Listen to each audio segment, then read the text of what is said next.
So hi, my name is Zane Fisher. I'm the owner of Extraordinary Structures, and this is our Saltbox tiny house. Saltbox is it's a vernacular New England style of roof, and although we're out here in New Mexico, the defining feature is that it's an asymmetrical roof line. At this point, anytime you have that kind of asymmetrical peaked roof, it's usually referred to as a saltbox. In our case, we did it both for sort of architectural flair and also so that one side of the house would have exactly the right length for a standard solar panel. So the roof is set up to take a whole bunch of solar. So this is our kitchen. What we do is we like to do a single core sort of plumbing infrastructure wall so that your bathroom and kitchen are back to back. You're minimizing the amount of plumbing, and we're also using that to bias the weight inside the trailer for the best hauling characteristics. But we wanted kind of luxury too. One of the things that bugs me when I visit tiny houses is if they've got a sink that's too small, because I do a lot of cooking personally. So we wanted to have a nice big sink.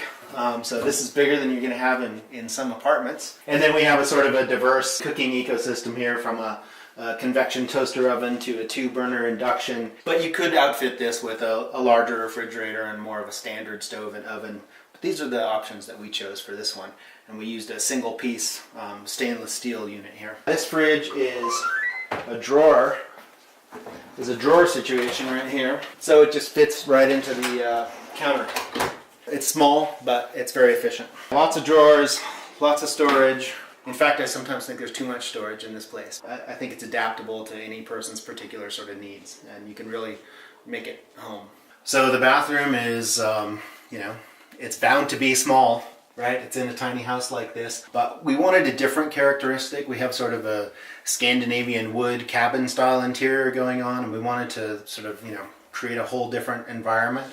So we've got this bright white acrylic in here, which gives you a sort of a modern flair, but that's tempered with the same mesquite floors, and then this deep cedar Japanese ofuro style soaking tub. My partner Catherine built this as a little piece of luxury in a small room. So a bit of luxury and some brightness helps to make a small bathroom a lot more livable. This is a composting unit here, Swedish style. Yeah, this unit doesn't currently have holding tanks on it right now. So what you would do is either tie it into a septic, or depending on your location, use a gray water system or add a tank. If, for example, like this unit will end up spending its life probably in New Mexico. You can do gray water, but your kitchen water is considered black water. So what we have pre-installed on the kitchen sink is a valve. So you could direct it to a tank, or if you're not using food, you could direct it to a gray water system. We like to avoid lofts whenever possible. They're enjoyable, but in a small space, we don't want to put too much weight up above or take up the nice airspace. But over the bathroom is a natural place to have a small loft. Can sleep up there, or a kid can sleep up there, a guest, or I think of it as kind of a reading nook. And we just have a ladder permanently mounted on the wall for a quick climb up there. And it turns out it's a nice space. A little reading light and a little outlet up there makes it pretty livable. The primary bed, we're using a horizontal Murphy or a wall bed system. So it just comes down right here. So what we do is we move this little fold-up rocker out of the way, and our furniture actually rolls, so we can move it to the side. All right. Just bring it out here. And this guy is what actually ends up supporting your bed, so that they're not in your way when you get out of bed in the middle of the night. You don't end up kicking the furniture here. You've got a little reading light, outlets at bed height, then you're right next to the window. So for me, this is more enjoyable than a loft. What we do here at Extraordinary Structures is a panelized construction system. We do a computer model of anything that we're going to build. We break it into component sections, and then we use a CNC router or an automated system to carve out those panels in precise shapes and lock them together, kind of like Legos for big kids or something like that. So in this unit you can see the joints here, where each 2-foot wide panel connects to the next one. So once we've designed a structure, it actually assembles quite quickly. This little stove, it was invented for marine applications out of the Seattle area. So for fishing crews going out early who want to warm up, and it's a super efficient burn. in a very small package. So that's why we like this stove. It's really in here as kind of showing off that there's room for luxury even in a small space. Primary heating and cooling in this unit is done with a mini split, so you don't actually need heat, but it's pretty nice, especially in the winter. Get back from a day of skiing or snowshoeing or just hard work and be able to light up a little fire. Kind of adds that something special that makes you feel like tiny house living is a luxury rather than something that you're giving something up for. Is there anything you wish you would have done differently with this build?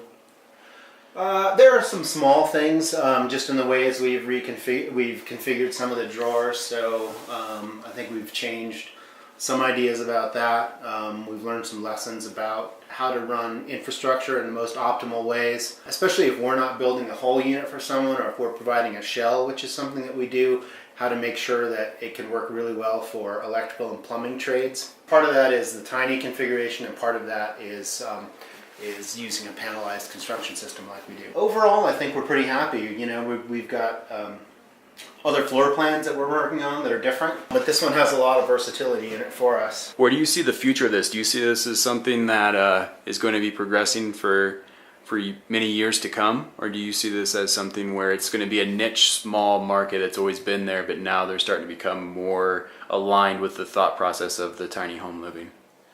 Yeah, I think that there are components of it that are probably niche-y, but I think the idea of smaller, sort of smarter, energy efficient spaces, a little more minimal, especially for people who realize that they don't need much, but they place a high value on maybe resources that are shared in a community or open space or wilderness, I think it's going to continue to branch out. So I see it as we work through zoning issues. I see it having a pretty large impact on cities where we see prices escalating out of control and a need for higher densities, but in different form factors.